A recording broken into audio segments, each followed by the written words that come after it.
I could hear the bluebirds' calls. When I was a girl in Colorado, winter held me in its arms. It's coming on Christmas, they're cutting down trees, they're putting up reindeer, singing songs of joy and peace. Oh, I wish I had a river I could skate away on. But it don't snow here, it stays pretty green. I'm gonna make a lot of money, I'm gonna quit this crazy scene. I wish I had a river I could skate away on. I wish I had a river so long. There. Look at you. There you are, Judy Collins. Always a great day when we get to talk to a legendary Judy Collins. Judy, we love you so much. Thank you so much for coming back on the show. Thank you. Thank you. Absolutely. And you look phenomenal. One of the greatest, of course, singers of all time. And the fact that you're being here promoting your wonderful new album, Spellbound, means a lot. You look wonderful, Judy. Thank you. Thank you. It's good to be here. Thank you for having me. Absolutely. Absolutely. And we're coming off the high of listening to some of your new songs, like When I Was a Girl in Colorado. Wow, Judy. I mean, unbelievable. And I have a million questions for you. But I have to tell you, Judy, I was reminiscing this week. When I was 13, I had no money. My parents gave me a few dollars for allowance. The albums I had two albums. I had Sgt. Pepper's and I had, can you guess the other one? Wildflowers. So, absolutely. That's it. I mean, you go through your catalog, it's insane, but it's just spectacular. And this new edition, Spellbound, Judy, I mean, your 29th actually may be one of your best, if I may say so myself. Actually, the number 29 is a number which has sneaked in there. I have no idea why. It's more like 52. There you go. Even more impressive. I love it. Thank you. So where are you coming to us from, Judy? Are you in your apartment in New York? I'm in my apartment in New York City. I love it. And the first single of this new album, When I Was a Girl in Colorado, Judy, you make it sound so magnificent. I mean, it makes us want to go to Colorado and kind of experience that carefree joy you had in Colorado. Just beautiful. Does this feeling ever go away, Judy? Like, do you still feel as alive when you're hiking in a trail in the summer or watching sunsets come down as you did when you were a little girl? Oh, yes, it's very much the same. I love going to Colorado. I always get a feeling there that I don't have any place else, actually. I don't know what it is. You know, some people might say, well, it's the altitude getting at you.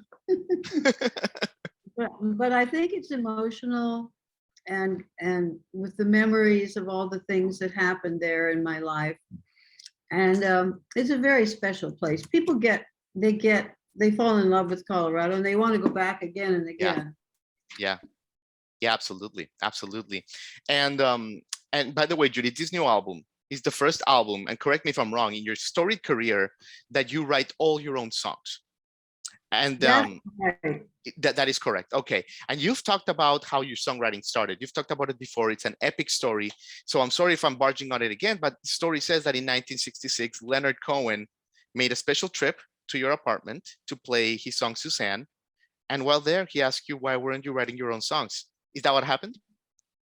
That's what happened. And what he said was, I recorded it. And then he came back to me and said, well, now you've made me famous. And I want you and all these other singers to sing my songs.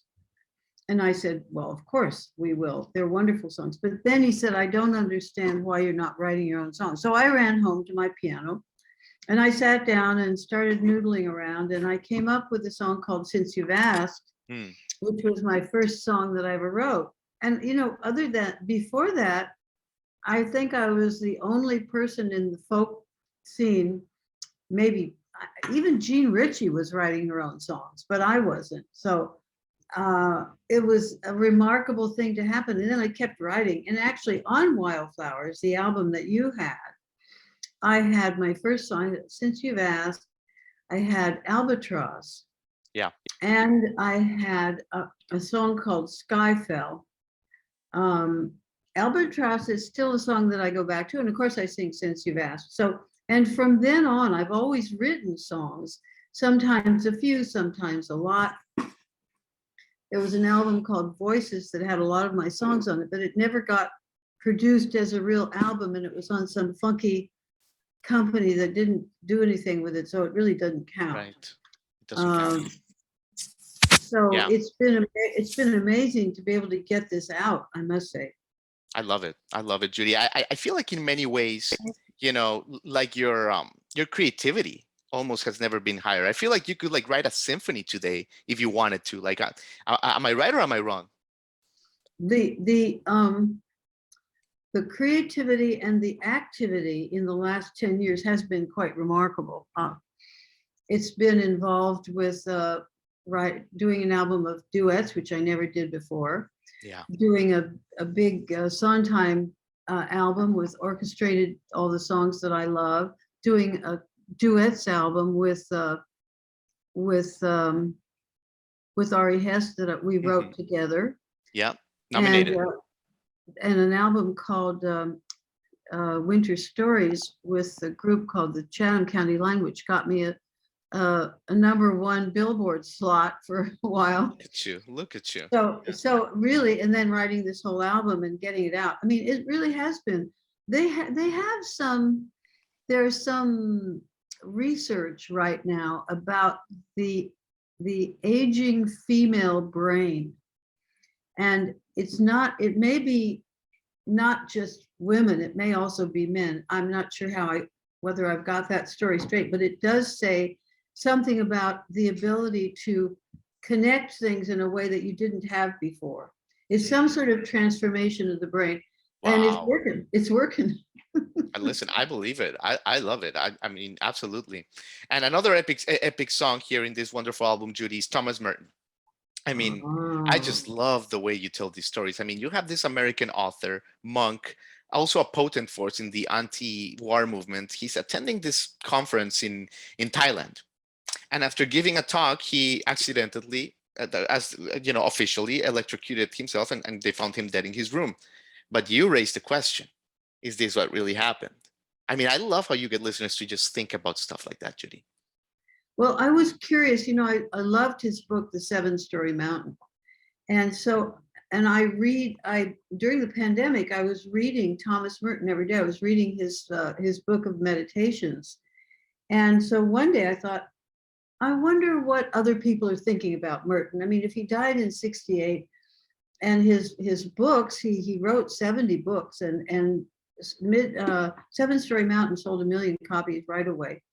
So he was really a hot writer and a monk. Then I found one thing was a declaration by the church, by the Catholic Church, that Thomas Merton was never going to be sainted because of his objection to the Vietnam War. Well, of course, that immediately made me his best friend. He was a consummate anti-war presence. Yeah. So I'm reading away about him in this Google note, and then it says that there's a book out which was published in 2015 called The Martyrdom of Thomas Merton. I got it, I read it, and I found out that this couple of writers had found out that, first of all, there was no autopsy. They sent the body immediately to Louisville, to his Gethsemane, which was the name of his monastery. Sure. The person who discovered the body disappeared and was never seen again. Thailand was crawling with CIA because the Americans were using the landing strips in Thailand. Okay. Fly out the bombing sorties to Vietnam and Laos and Cambodia. And they found evidence of photographs of his body, and they found bullet holes in the head. Mm, So there you you know go. me, I'm a conspiracy theorist from way back. And I'm very unsure about Yes. the killer of JFK. Very unsure. Yeah. So I had to write a song which leaves it as a, I didn't want to lay it out completely. I Right. won't talk about the finale, the end of it, but it makes sense. You know, all these guys, this anti-war fever was making a real dent on the powers that be in the American government, because they didn't want anything to do it. They didn't want anybody around who was talking about it. Sure. They had a war to fight. They had a war to win. They had people to draft. And they all believed in what they were doing, like idiots. They were total idiots. Anyway, I so it love all it. made sense to me. And I thought, okay. So I became haunted by Thomas Merton's spirit. Oh my God. What a unbelievable. Unbelievable. I mean, it's really a powerful song. I'm so happy that you got to share this. And I think a lot of people are really going to start digging into it, you know? So, I hope so. yes, it sure will, Judy. Judy, changing gears for just a second, let me get some advice from you, for me and for my audience. I mean, and this is, I mean, look, you've been with the great designer Louis Nelson now since 1978, married since 1996. There is a commitment epidemic in North America. I don't know if you know this. Marriages are not lasting. Young people are not being able to connect. Like the numbers are scary. And I mean this, like, especially with younger generations. What is your secret, Judy? Like, what pearl of advice can you share with me and like to my audience about a healthy relationships, you know? My granddaughter called me about a month before she got married last year. She's now 34, and she said, I want to ask you a question. She said, how do you do it? So I said, the best piece of advice I can give you is to keep your mouth shut. Oh my God, Judy. Love it. Love it. I mean, I think that says it all. We love it. Great answer, Judy. I think that speaks for itself. I mean, well said. Well said. Oh my God, Judy. And, you know, pivoting to social activism, you know, like you said, it's always been such a core part of you. You're always asking interesting questions, whether it was in the Yippie movement in the 60s, abortion rights, landmines with UNICEF in the 90s. You know, what keeps you up at night nowadays, Judy, in 2022? I mean, there's a lot of things, but is there something that you're passionately like, just, you know, keeps you up at night now? Rodman, Mm. the guy on Spotify. Yeah. Yeah. I'm Okay. not even probably saying his name right, but he drives Rogan. me Yeah. crazy. Joe Rogan. Joe Rogan. Rogan Yeah. drives me crazy. Yeah. Like the misinformation, the platform, is it? The Yeah. very idea that somebody could be interested in advancing a theory that is causing damage to the communities and the hospitals and making people die. I mean, the very idea of this is so, Sure. to me, it's the sign of an unhinged mind, Yeah. frankly. Absolutely. Absolutely, Judy. Judy, and you know, since you mentioned Spotify, like, what do you make of? I mean, this has opened a conversation about. And thank you. You're being so good with your time, Judy. Thank you. Just a couple more questions. Oh, it's fine. Thank you. You know, you mentioned Spotify. You know, this has opened the conversation to how artists are getting paid pennies in online. You know, what do you make of this, Judy? Because I feel like when you were starting out, and people like my age, even like an album like Wildflowers was like an event. It was like the whole thing. It was an experience, and you and the artist got their proper economical due. What do No, you they make? didn't. They No, they didn't. didn't. Oh, No, not guilty, true. guilty. And part of the no, it's something that most people do not know. Most artists do not know. The people that get paid on terrestrial radio, of course, we got paid when you bought the album in a store, but when you heard the song on a radio, only the writer of the song gets paid, not the singer. Does that make any sense to you? Absolutely. Absolutely. Well, I mean, I get it, but it does not make sense, right? We're the only country in the world that does not have a performer royalty right. Yeah. So 82 years ago, when the bill was passed in Congress, ever since then, all of our agencies like the Songwriters Hall of Fame and the Grammys have been fighting in Congress to get that bill changed. We're the only country in the world that doesn't have a performer's royalty. That's incredible. The other countries that don't have a performer's royalties are the Sudan, China maybe, but everybody else has a performer's royalty. But if an Englishman or a Frenchman or an Italian has a hit record here, they don't get paid a royalty either because we don't have reciprocal, which means that we don't get paid when we if I've had hit songs in England, I don't get paid. Yeah. Because it's reciprocal, so they don't want to pay my royalty if their artists don't get royalties on theirs. And today, because of the insanity in big business managing the music business, first of all, the Napster tried to make all of our music free, so nobody got paid. They were unsuccessful over time. With Spotify, what they do is they make a deal with the record label. They don't directly go to the artist. Sure. And so we don't know. Now the boys have said, and Neil has said too, we're trying to get, we're all on the same big organization. I mean, they're with Crosby, Stills and Nash are Atlantic. I'm Elektra. So it's the Warner Brothers umbrella. Right. So Spotify makes the deal with the record label. We don't really know what that is. And we don't know what we get paid. If we get anything, we get it through the record label. Where it is in those numbers, whoever knows in the world. And this minuscule amount, so it brings up, they have taken advantage, just as this bill has taken advantage for 82 years and made our lives a struggle. Right.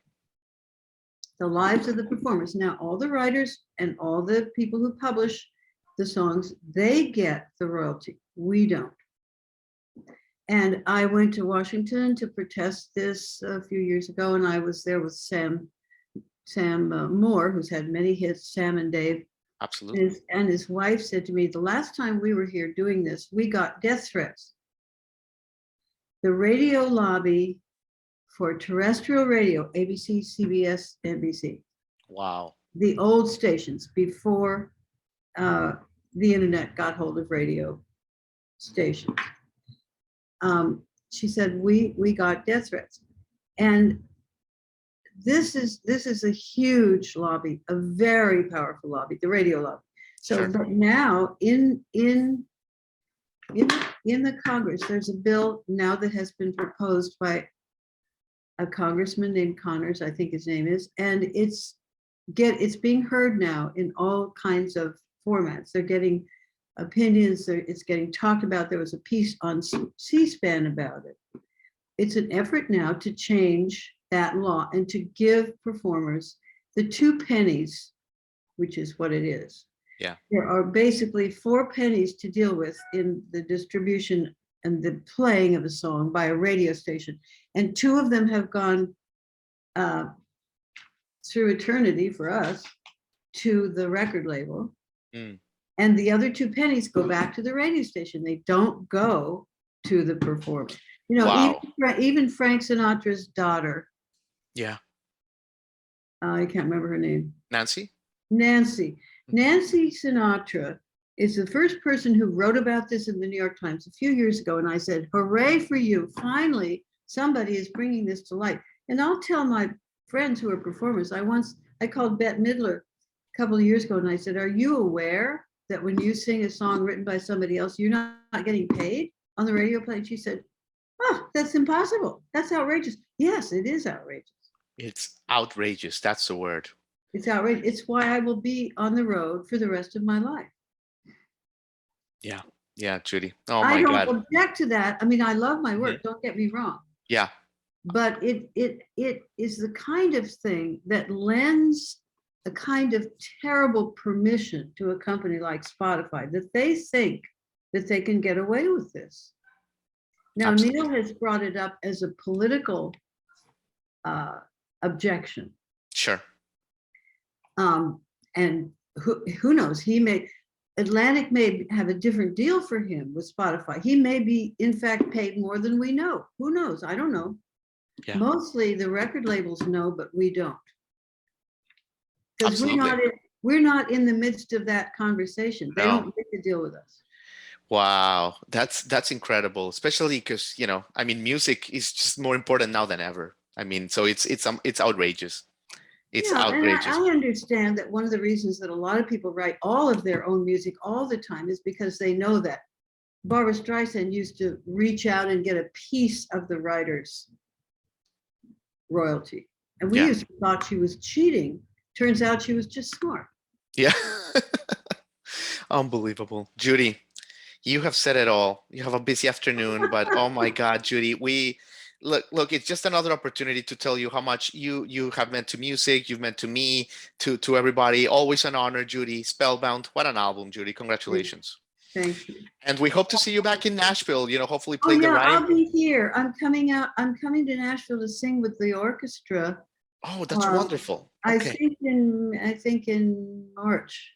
I'm not sure when that concert is. Okay, we'll check, but we would love to All say right. hello. But absolutely, Sure. thank you so much, Thank Judy. you. God bless. Enjoy God the bless. album. Thank Yes, you. take care. Bye.